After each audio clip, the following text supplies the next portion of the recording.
Shalom untuk kita semua. Shalom. Kita membuka Alkitab kita dari Lukas pasal yang ke-17 ayat yang ke-5 sampai ayat yang ke-6. Hari ini kita mau berbicara tentang membuat iman Anda bekerja, atau mungkin tepatnya itu memberdayakan atau mempekerjakan iman yang ada pada kita. Jadi iman itu harus diberdayakan, iman itu harus dibuat bekerja, karena memang untuk itu dia diberikan kepada kita. Kita akan baca, saudara, dari dua ayat ini, Lukas pasal 17 ayat 5 sampai ayat yang ke-7. Yang sudah mendapatnya atau sudah melihat ke slide, katakan amin. Dua ayat saja kita baca bersama-sama. Setelah hitungan ketiga kita akan sama-sama membacanya. 1, 2, 3, ya. Lalu kata rasul-rasul itu kepada Tuhan, tambahkanlah iman kami. Ayat 6. Jawab Tuhan, kalau sekiranya kamu mempunyai iman sebesar biji sesawi saja, kamu dapat berkata kepada pohon ara ini, terbantunlah engkau dan tertanamlah di dalam laut, dan ia akan taat kepadamu. Yang percaya katakan amin. Saudaraku yang dikasihi Tuhan, iman supranatural diberikan kepada kita selain untuk memperoleh keselamatan dari Allah melalui iman itu. Iman itu juga, saudaraku, berfungsi untuk mengakses, perhatikan, untuk mengakses penyediaan-penyediaan Tuhan yang telah disediakan bagi kita di alam roh untuk kita alami. Itu kita sudah belajar. Nah, tetapi selain daripada itu, iman ini perlu dipekerjakan, iman ini perlu diberdayakan. Di dalam hal apa saja iman perlu diberdayakan? Kita lihat yang pertama, saudaraku, dalam hal mengampuni. Ini menarik, saudara. Saya baca-baca ini, ternyata dalam hal mengampuni, iman itu penting sekali. Penting sekali. Kenapa iman perlu diberdayakan di dalam hal mengampuni? Saudaraku, perhatikan. Di dalam perikop yang kita baca ini, coba kita lihat dari ayat pertama ya. Judul perikopnya jelas, beberapa nasihat. Boleh ditampilkan, saya akan baca. Jadi saudaraku, dalam perikop ini Yesus memberikan nasihat-nasihat kepada para muridnya. Ayat pertama berkata begini, Yesus berkata kepada murid-muridnya, tidak mungkin tidak akan ada penyesatan, tetapi celakalah orang yang mengadakannya. Artinya penyesatan itu pasti ada. Yang kedua, dikatakan demikian, adalah lebih baik baginya jikalau batu kilangan diikatkan pada lehernya, lalu ia dilemparkan ke dalam laut, daripada menyesatkan salah satu dari orang-orang yang lemah ini. Ayat 3, Yesus berkata begini kepada murid-muridnya terkait dengan para penyesat itu. Jagalah dirimu, jikalau saudaramu berbuat dosa, tegurlah dia, dan jikalau ia menyesal, ampunilah dia. Ayat 4, bahkan jikalau ia berbuat dosa terhadap engkau 7 kali sehari, dan 7 kali ia kembali kepadamu dan berkata, aku menyesal, engkau harus mengampuninya. Baru muncul ayat 5 respon daripada murid itu mendengar nasihat ini. Apa respon mereka? Dibilang begini, lalu kata rasul-rasul itu kepada Tuhan, tambahkanlah iman kami. Saudara bisa lihat, beberapa minggu yang lalu kita sudah singgung sedikit tentang permohonan para murid ini, di mana mereka meminta kepada Yesus supaya Tuhan Yesus menambahkan iman mereka. Nah saudara, melalui perikop ini kita semakin diperjelas ternyata konteks di mana para murid itu meminta supaya iman mereka ditambah oleh Yesus itu bukan terjadi pada saat waktu mereka menghadapi setan, tidak. Itu tidak mereka minta ketika mereka disuruh mendoakan orang mati supaya dibangkitkan, tidak. Itu tidak mereka minta ketika mereka sedang mendoakan orang sakit, tidak. Itu tidak mereka minta ketika mereka menghadapi persoalan pergumulan besar, menghadapi badai yang sangat dahsyat atau gelombang yang sangat menderu, tidak. Tetapi justru karena waktu Yesus menyuruh mereka berjaga-jaga terhadap saudara-saudara mereka, Yesus berkata, saudaramu yang dengan sengaja mengacau pelayanan mereka mungkin, yang dengan sengaja merecokin pengajaran mereka mungkin, lalu Yesus berkata begini, ampuni mereka. Ampuni mereka. Saya waktu baca ini Bapak Ibu, saya jujur, saya diberkati banget. Kenapa? Karena coba saya memposisikan diri kepada para murid itu. Karena ingat kronologinya dari nasihat ini, pertama Yesus memberitahukan akan ada penyesat, ya tahu? Tidak mungkin tidak ada. Sekalipun konsekuensinya di ayat 2 diberitahukan. Nah, saudaraku, tapi di ayat 3 Yesus itu langsung to the point, langsung berkata begini, jaga dirimu. Jaga dirimu itu artinya apa?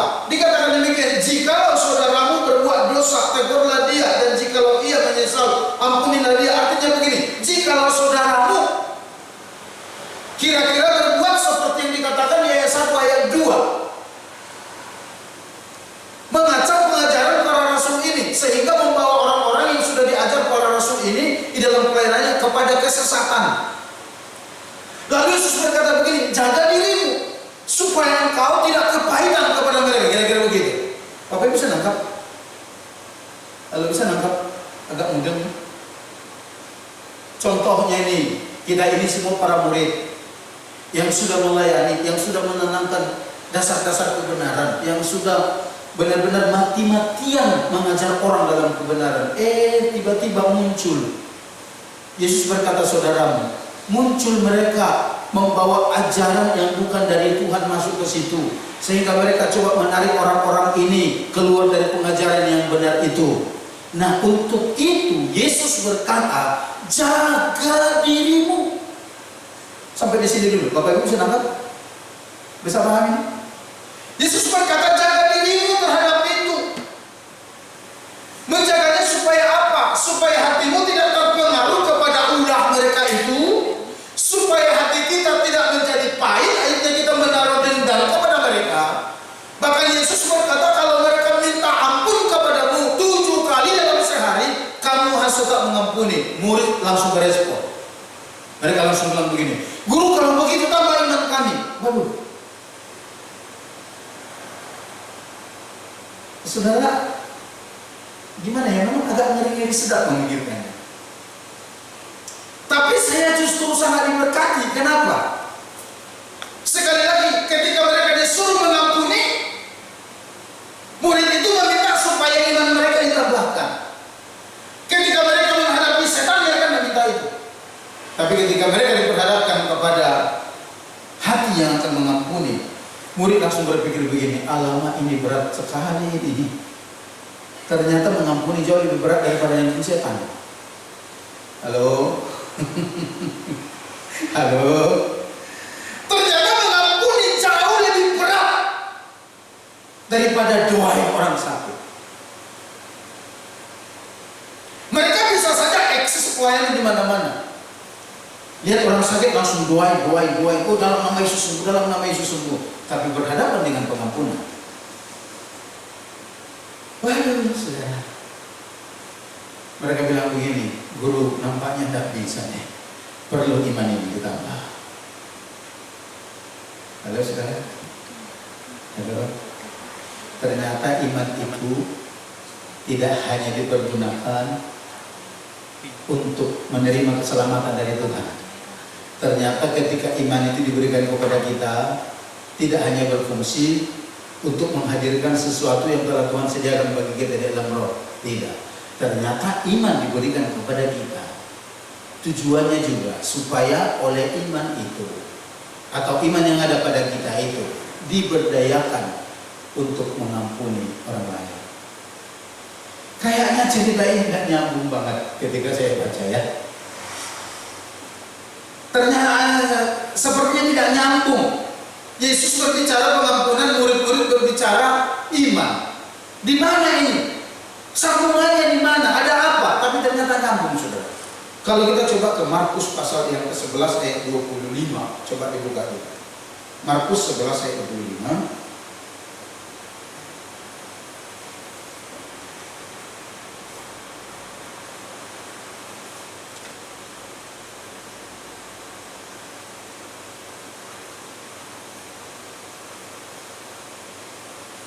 Markus 11 ayat 25, ini juga ayat yang sering kita ulas-ulas atau kita ulang-ulang di bulan ini.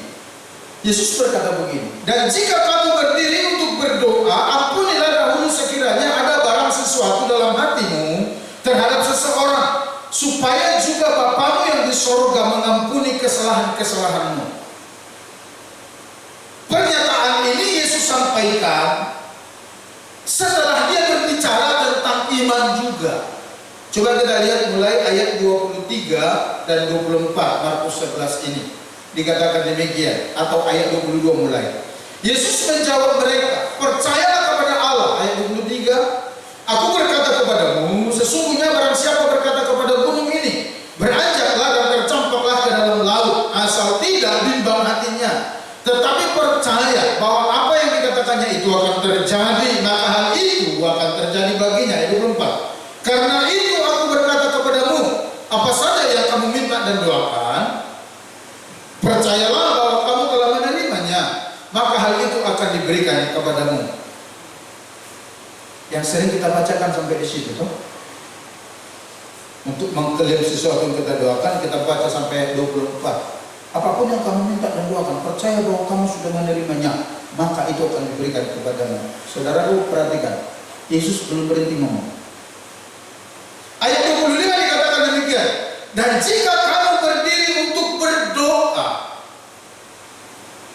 Jadi Yesus seolah-olah mengatakan demikian, sebelum kamu mendoakan sesuatu itu, sebelum kamu mengimaninya itu ada dalam kehidupanmu, bahkan ketika kamu mulai berdiri mau berdoa, nah ayat 25 seterusnya dikatakan demikian, ampunilah dahulu sekiranya ada barang sesuatu dalam hatimu terhadap seseorang, atau kalau ada yang ngeganjal di hatimu terhadap orang lain, lepaskan dulu pengampunan, kata Tuhan, supaya juga Bapamu yang di sorga mengampuni kesalahan-kesalahanmu.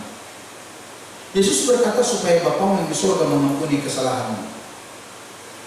Memang apa hubungannya? Ayat 26 menjelaskan ayat 25.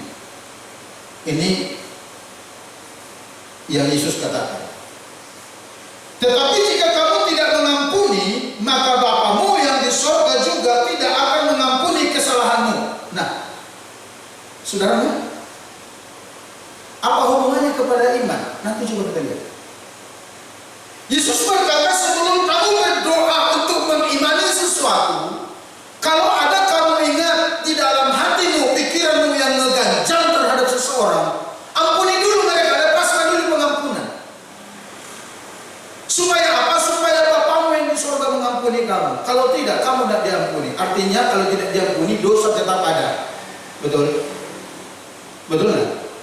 Dosa itu tetap ada, dinyatakan ada. Kalau dosa tetap ada, Yesaya 59 berkata demikian, sesungguhnya telinga Tuhan bukan kurang tajam untuk mendengar doamu, tangannya tidak kurang panjang untuk menolong kamu, tetapi yang menjadi penghalang bagi kamu menerima jawaban doamu itu adalah dosamu.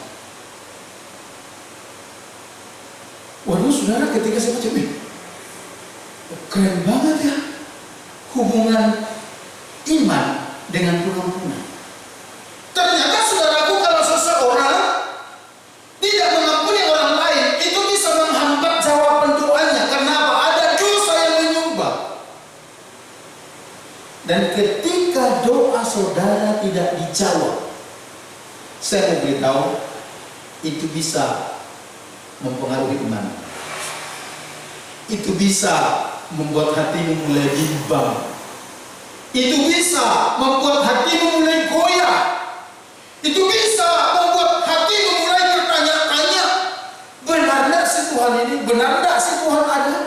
Benar enggak Tuhan akan jawab doa saya? Nah, ketika hati kita mulai bertanya begitu, itu artinya iman yang ada di dalam kita itu mulai netral. Halo? Mulai tidak berfungsi. Oleh karena apa? Oleh karena kita tidak melihat jawaban doa. Kenapa tidak melihat jawaban doa? Oleh karena ada dosa yang menghalangi. Kenapa ada dosa yang menghalangi? Karena kita tidak mengampuni. Tapi menariknya, ketika para murid itu berkata demikian, Guru, tambahkanlah iman kami, rasanya berat untuk mengampuni. Kira-kira begitu, itu tafsiran saya. Yesus bilang begini. Kita kembali ke Lukas tadi.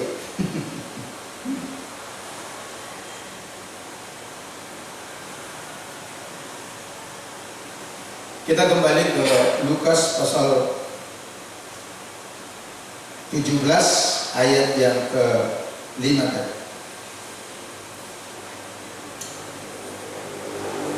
Ayat 6. Jawab Tuhan, kalau sekiranya kamu mempunyai iman sebesar biji sesawi saja, kamu dapat berkata kepada pohon ara ini, terbatulah engkau dan tertanamlah di dalam laut, dan ia akan taat kepadamu.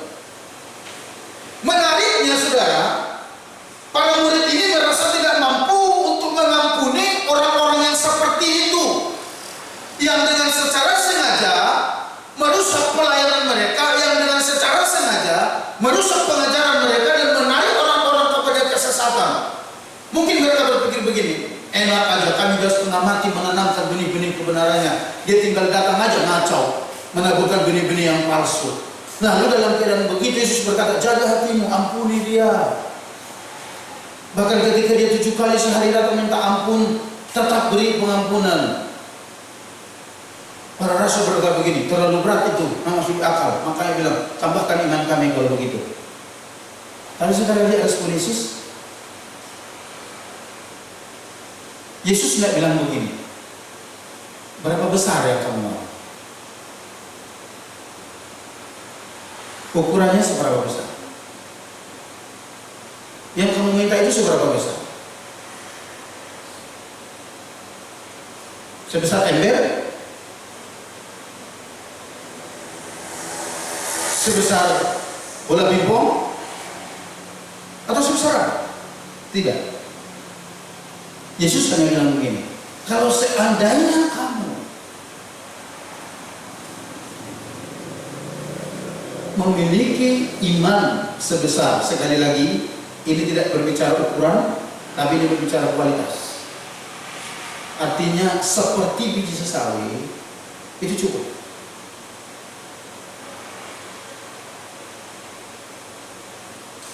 Dari pernyataan itu Bapak Ibu, Yesus mau katakan demikian. Anda itu tidak memerlukan iman yang lebih besar. Iman yang ada di dalam itu cukup. Iman yang sudah kamu terima itu cukup untuk melakukan itu. Tapi masalahnya, adakah iman yang ada di dalam dirimu itu kamu berdayakan? Adakah iman yang di dalam hatimu itu, di dalam dirimu itu kamu fungsikan, kamu pekerjakan? Atau iman itu ditimbun aja? Saudaraku, bagi saya secara pribadi ini sesuatu yang sangat luar biasa. Karena jujur sekali lagi, dalam beberapa bulan kita berbicara ini, hukum iman itu konstan dan universal. Kita tidak memerlukan iman yang lebih besar, bahkan untuk mengampuni orang lain pun Yesus berkata tidak diperlukan. Artinya ada iman yang cukup bagi kita. Artinya berhentilah untuk mengupayakan iman yang lebih besar, berhentilah untuk mencari-cari iman yang lebih besar, karena iman itu sudah ada dalam diri kita. Cuman Tuhan mau iman itu difungsikan. Tuhan mau iman itu kita berdayakan. Kalau saudara bangkit dan berkata, saya mau, saya akan mengampuni dia, saudara pasti bisa. Yang mari katakan amin.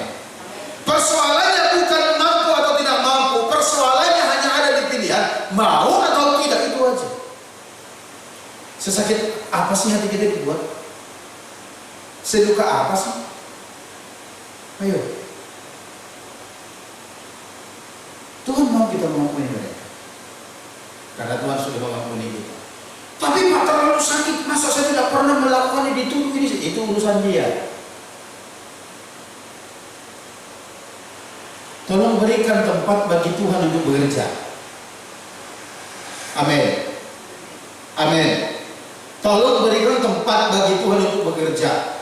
Entah Tuhan mau apakan orang itu dengan cara-caranya seperti itu, tolong berikan ruang bagi Tuhan untuk melakukannya. Jangan ambil alih posisi Tuhan. Amin, saudara. Yang perlu kita lakukan seperti Yesus katakan, bertindak aja. Kamu sudah memiliki kemampuan itu karena ada iman di dalam hatimu. Bangkit dan lakukan. Ampuni mereka. Demi apa? Demi kebaikan kita juga. Sebab kalau tidak, kita juga yang sakit. Kita yang sakit. Itu sebabnya saya mau katakan pada saat ini, iman itu harus dibuat bekerja. Untuk apa? Untuk mengampuni orang-orang, bahkan mereka yang sangat-sangat menyakiti bahkan mengkhianati kita. Yang kedua, saudara. Yang kedua, iman itu harus bekerja atau diberdayakan di dalam hal apa? Dalam hal melayani Tuhan. Dalam hal melayani Tuhan. Iman itu diberikan kepada kita untuk menerima keselamatan dari Tuhan. Yes. Iman itu diberikan kepada kita sebagai sarana menolong kita untuk memperoleh apa yang Tuhan sediakan bagi kita atau janji-janji Tuhan. Iya. Tapi dengar baik, iman itu juga dipakai untuk mengampuni. Iman itu juga harus dipakai untuk melayani Tuhan. Kenapa begitu? Saudara, perhatikan. Ini menarik sekali, menarik sekali. Coba kita lihat Lukas pasal yang ke-17 tadi, ayat 7 dan 8. Judul perikopnya Tuhan dan hamba. Saudaraku, ini yang bikin saya ketika saya baca ini tersenyum-senyum. Ternyata kekayaan firman Tuhan ini dahsyat amat gitu. Nah, dalam ayat 7 dan 8 dikatakan demikian. Siapa di antara kamu yang mempunyai seorang hamba yang membajak atau menggembalakan ternak baginya, akan berkata kepada hamba itu setelah ia pulang dari ladang, mari segera makan. Ayat 8. Bukankah sebaliknya ia akan berkata kepada hamba itu, sediakanlah makananku, ikatlah pinggangmu, dan layanilah aku sampai selesai aku makan dan minum, dan sesudah itu engkau boleh makan dan minum. Saudaraku, ini sesuatu yang luar biasa juga yang saya temukan di sini. Mungkin saudara berpikir, apa hubungannya itu dengan iman, Pak? Itu menceritakan tentang hubungan seorang hamba dengan tuannya. Betul. Itu hubungan seorang pelayan dengan tuan yang dilayaninya. Betul. Itu gambaran kita dengan Tuhan ketika kita melayani dia. Betul. Tapi dengar baik, Yesus tarik perumpamaan itu untuk memperjelas kepada para murid tentang posisi iman di dalam diri orang percaya. Karena perikop itu tidak putus sebenarnya. Ketika Yesus berkata demikian, sesungguhnya seandainya kamu memiliki iman sebesar biji sawi, kamu akan berkata kepada gunung ini terbanglah, atau kepada pohon ara ini terbanglah ke laut, maka dia akan berpindah. Saudara, murid bingung apa maksudnya.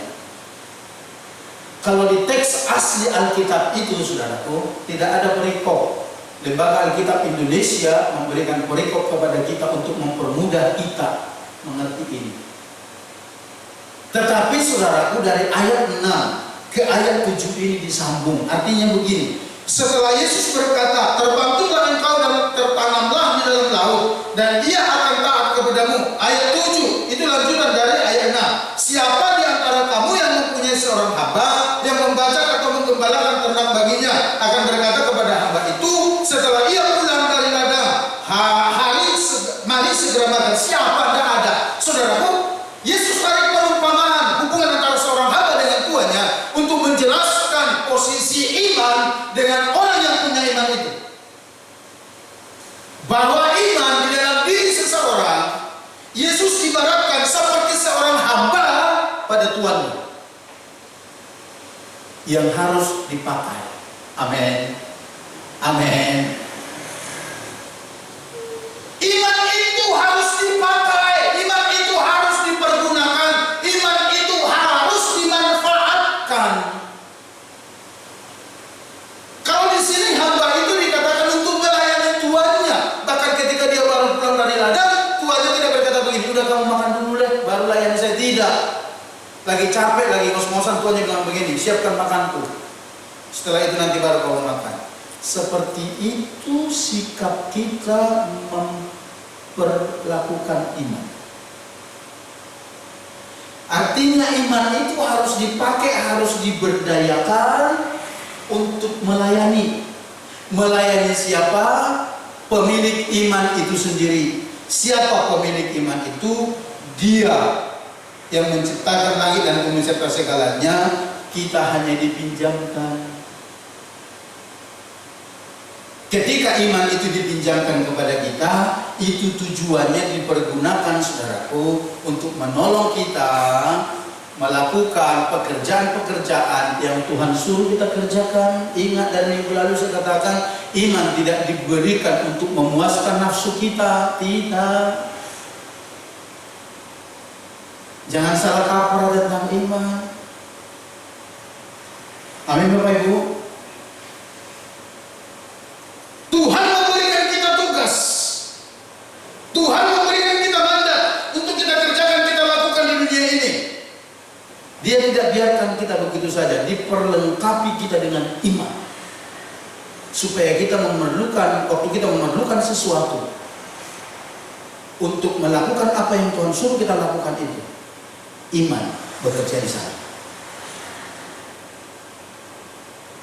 Kalau zaman dulu Bapak Ibu, ketika seseorang memerlukan seorang budak, dia akan pergi ke pasar budak, lalu dibeli, dipilih-pilih. Nanti di sana juragannya bilang, oh siapa mau beli budak? Ini budak, pilih.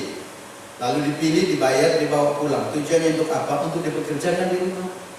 Untuk pekerjaan-pekerjaan di rumah. Benar-benar murni untuk menyelesaikan pekerjaan-pekerjaan. Murni untuk melakukan apa yang disuruh oleh tuannya.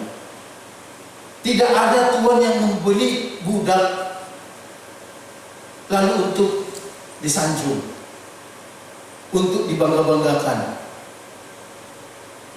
Tidak ada. Semua tuan membeli budak tujuannya untuk mengerjakan pekerjaan-pekerjaan yang telah tuannya siapkan bagi dia. Seperti itu iman, kata Yesus. Engkau harus mengerjakan dia. Engkau harus manfaatkan iman itu. Sudah ada diberikan di dalam dirimu. Jangan hanya patentengan ke sana kemari, oh saya orang beriman, saya orang beriman. Tapi tidak pernah ada hasil dari iman. Karena apa? Tidak dipekerjakan imannya. Tidak dimanfaatkan imannya. Minggu lalu kita sudah berbicara. Ketika saudara melepaskan iman melalui perkataan, lepaskan, berbicara kepada gunung masalah itu. Masih ingat ya Bapak Ibu ya? Berbicara kepada gunung masalah itu. Karena Yesus berkata, barang siapa berkata kepada gunung ini, jelas sasarannya. Cuman masalahnya selama ini yang sering terjadi,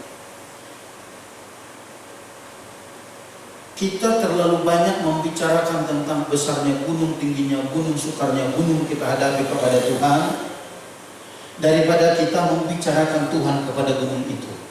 Ayo.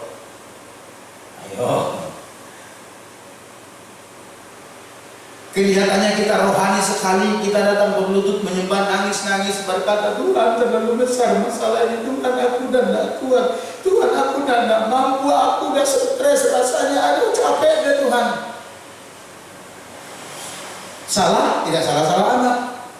Tapi saya mau katakan itu pun tidak sepenuhnya benar.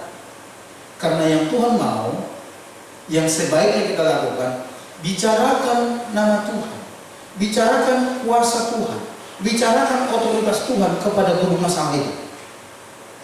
Datang ke sana, hadir dia, tangking dia, bawa nama Tuhan ke sana kepada gunung masalah itu. Ceritakan kebesaran Tuhan kepadanya, beritahu bahwa Tuhan yang kita sembah itu jauh lebih besar daripada gunung masalah yang ada di depan kita. Amin. Amin. Jadi saudara, ayo mulai berubah yuk. Sekalipun tidak gampang. Saya katakan tidak gampang deh. Saya aja kadang-kadang mau berdoa begitu, menurut saya mau belepotan gitu. Kenapa? Udah terlalu terbiasa. Yang kita lakukan itu bawa gunung aja kepada Tuhan. Padahal Yesus berkata berbicara ke gunung itu. Ngomong artinya apa? Berdayakan imanmu, pakai imanmu, karena tugas Dia seperti itu diberikan. Amin. Saya berharap melalui ini kita bisa mengerti, pikiran kita dibuka, saudara. Karena kalau pengertian kita sampai ke level ini, waduh, saudara, enjoy dah kita, betul. Masalah boleh datang, tapi kita akan berkata, saya punya Tuhan yang lebih besar dari ini. Dan hati kita tenang. Jadi iman itu harus diberdayakan untuk melayani Tuhan, bukan untuk memuaskan keinginan daging. Kadang-kadang kan orang percaya berpikir begini, mentang-mentang ada ayat berkata begini, apapun yang kamu minta dan doakan, digarisbawahi apapunnya itu. Lupa ayat-ayat sebelumnya, jikalau kamu di dalam aku di dalam kamu, kan begitu? Maka mintalah apa saja, digarisbawahi apa saja. Mereka lupa kalau orang hidup di dalam Tuhan dan firman ada dalam hatinya, mereka tidak akan minta aneh-aneh. Mereka pasti berdoa sesuai dengan firman. Itu loh maksudnya, amen. Ini kita potong aja ayat itu di situ. Oh, ini keren bagi saya. Yang lainnya itu enggak. Ayo saudara, kita berdoa. Sepertinya cuma ayat itu yang keren bagi kita. Saudaraku, saya menyimpang sedikit ini. Ini kesalahan berikutnya yang sering dilakukan anak Tuhan. Saudara pernah dengar orang berkata demikian? Oh, ini ayat mas saya gitu. Pernah dengar? Pernah? Contohnya ini loh tadi, Yohanes itu, apa saja yang kamu minta kepadaku, aku akan memberikan kepadamu, ya kan? Oh, ini ayat mas saya. Oh, saya klaim ayat ini. Ayat lain ayat apa? Ayat perak, ayat perunggu. Ayo. Oh, ini ayat sangat memberkati saya. Yang lain tidak memberkati. Hanya karena kita tidak suka ditegur firman itu. Lalu kita kata, oh ini tidak memberkati, ini sengaja nuduh, ini sengaja diambil ayat ini supaya dia teror saya lewat ayat ini. Saudara pikir para hamba Tuhan itu kurang kerjaan? Kalau saudara mau, saya akan buktiin. Ada yang mau saya suruh khotbah di sini 2 bulan berturut-turut menghadapi orang yang sama, telinga yang sama, mata yang sama. Tema khotbah harus ganti-ganti. Ayo ada. Saudara pikir gampang itu? Seorang penginjil sih gampang. Bawa satu ayat ketentuan-ketentuan ke seluruh dunia. Karena yang mendengarnya audiensnya berganti-ganti. Coba saudara berada di audiens yang sama. Di kebaktian keluarga itu yang dihadapi, di konser itu yang dihadapi, ibadah ucapan syukur itu juga, di kematian itu juga, di ibadah raya itu juga. Tema khotbah harus berputar-putar. Saudara siap? Saudara pikir gampang persiapkan? Kalau kadang-kadang kita merasa ketika kita kenal sama firman Tuhan, sengaja, dengar baik, tidak sempat kita mikirin itu. Tidak sempat. Kita bergumul, Tuhan, mana ini yang dibutuhkan umatmu? Mana ini akan mengubahkan? Tuhan bilang begini, ini ayatnya, karena dia sedang macam-macam minggu lalu. Kita tidak tahu itu. Lalu pas saudara dengar, itu dia kan, masa bergunakan firman nyinggung saya? Bukan. Timotius berkata demikian, firman itu mengajar, menyatakan kesalahan, menegur dosa, dan membawa orang kepada jalan yang benar. Itu yang ada. Jadi saya berharap jangan jadi putus ibu tidak ada ayat emas, ayat perak, ayat perunggu, apalagi cuma ayat kuningan aja. Nah, ada itu. Semua ayat emas bagi kita. Amin. Raja Daud berkata, taurat Tuhan itu lebih manis dari batu hutan. Jadi semua firman harus manis bagi kita. Kalau pas kita lagi di tempat, ya bersiap berkata, Tuhan ampuni. Kalau memang kita lagi bersiap. Karena saya temukan banyak kasus, saudaraku Saya bertobat tahun 93 akhir sampai sekarang. Saya sudah menemukan banyak kasus itu di sana. Ya, saya sudah menemukan. Di mana orang-orang sering berkata begitu, tapi orang-orang yang dengan rendah hati mau menerima teguran itu dan bertobat mereka pasti pulih yang berkata itu. Amin, saudara. Jadi semua firman oke ya. Semua firman itu jadi berkat. Tidak ada bilang gini, oh ini sangat memberkati saya. Yang lain yang memberkati apa? Ayo. Aku kadang-kadang geli-geli baca status orang begitu, oh ini sangat memberkati, oh ini sangat membangun. Yang lain tidak membangun. Emang yang lain itu bukan firman Tuhan, jadi firman setan. Nah begitu, ininya kita yang harus diubah. Hatinya kita yang harus diubah untuk menerima firman. Kesiapannya, supaya kita mau dibangun oleh Tuhan, supaya kita bertumbuh dengan Tuhan.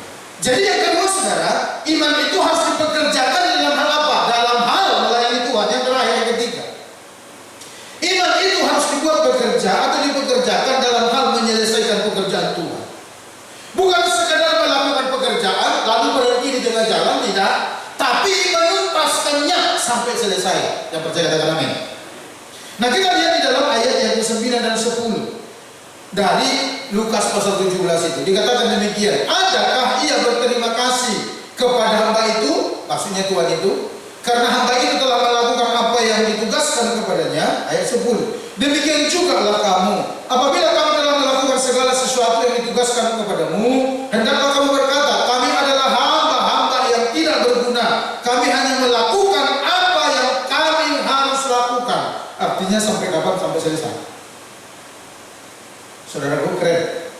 Yesus mengambil perumpamaan ini sebagai analogi tentang hubungan iman dan orang yang memiliki iman itu. Iman itu diberikan kepada kita untuk dipekerjakan. Yang mengerti katakan amin. Untuk apa? Melayani Tuhan. Untuk apa? Untuk menyelesaikan pelayanan itu. Kenapa harus dipakai untuk menyelesaikannya? Karena memang untuk itu tidak diberi iman itu. Kenapa dipakai untuk menyelesaikan pekerjaan Tuhan? Di awal-awal kita berbicara di musim corona ini, yang awal kita masuk ibadah dan streaming, saya masih ingat, saya katakan demikian.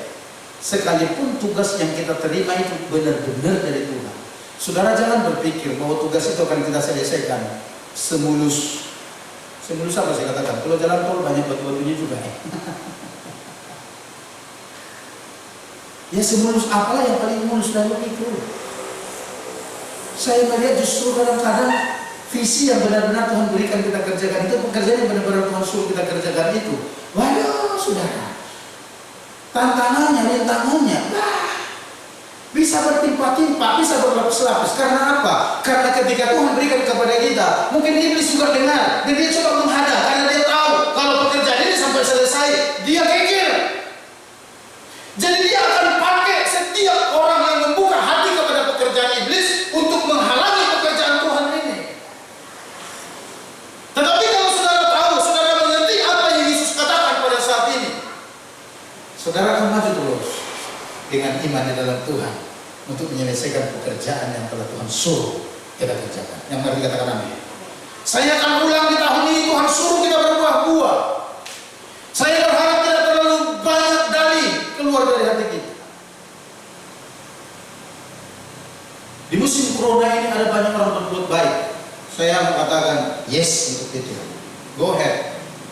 Saya setuju. Ada banyak pro kontra. Ada yang berkata, wah kalau kamu memberi, akan dikasih tangan kanan, tidak usah beritahukan tangan kiri. Tapi ada juga yang berkata, hendaklah kebaikan hatimu diketahui semua orang. Mana yang benar? Tergantung motivasi hati kita. Amin. Kalau kita lakukan itu untuk pertentangan supaya kita dipuji orang, ingat, salah-salah amat, saya katakan juga tidak terlalu salah. Cuma yang saya mau katakan demikian, upahmu selesai di situ. Tidak ada lagi upahmu di surga, hanya itu saja.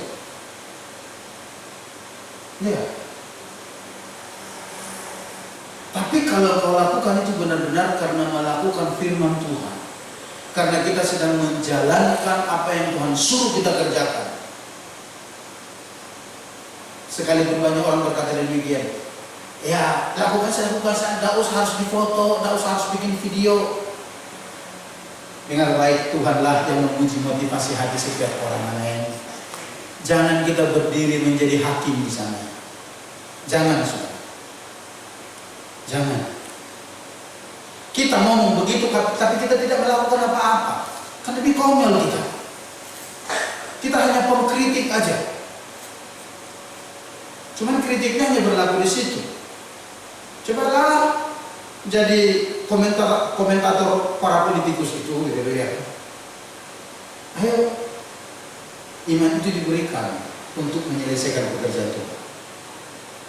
Saya katakan kepada kita di awal tahun, ketika Tuhan berikan kepada kita tema di tahun ini berbuah-buah. Karena ada 3 poin itu, saudara, untuk kita bisa berbuah-buah. Yang pertama itu berjalan dengan iman atau di dalam iman. Yang kedua berjalan dalam ketaatan.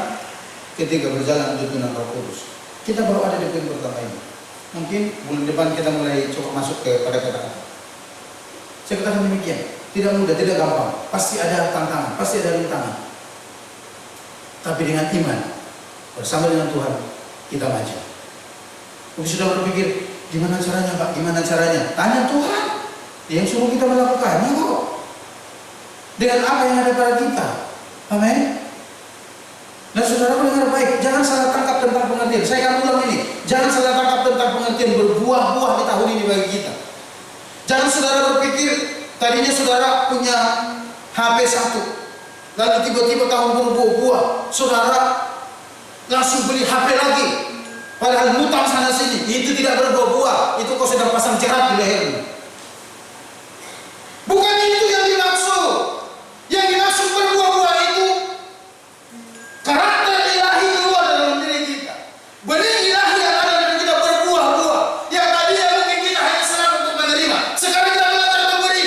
Yang tadinya kita senang untuk diperhatikan, sekarang kita belajar untuk memperhatikan. Yang tadinya kita hanya senang dikunjungi, sekarang kita keluar dari rumah kunjungin orang. Itu maksudnya.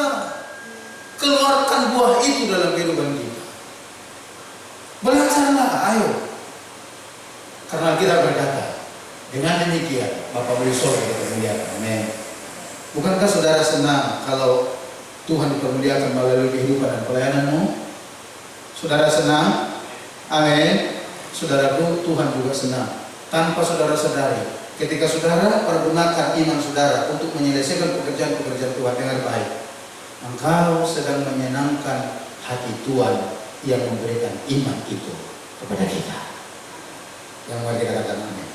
Jadi saya ulang sekali lagi, saudara, iman itu diberikan kepada kita selain daripada untuk menerima keselamatan dari Allah, juga untuk menghadirkan penyediaan-penyediaan Tuhan di alam roh di dalam kehidupan kita.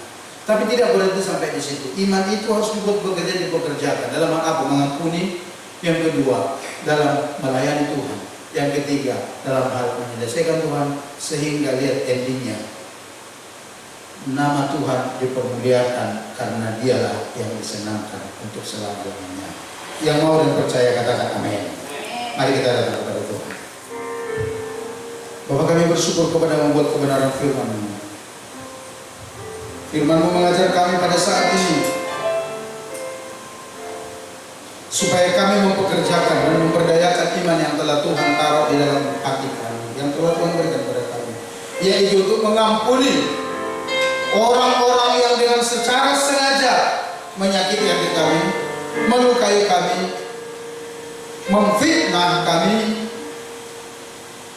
bahkan juga menjatuhkan kami, merusak pelayanan yang sedang Kau percayakan kami bangun selama ini. Kau menyuruh kami mempergunakan iman kami untuk mengampuni.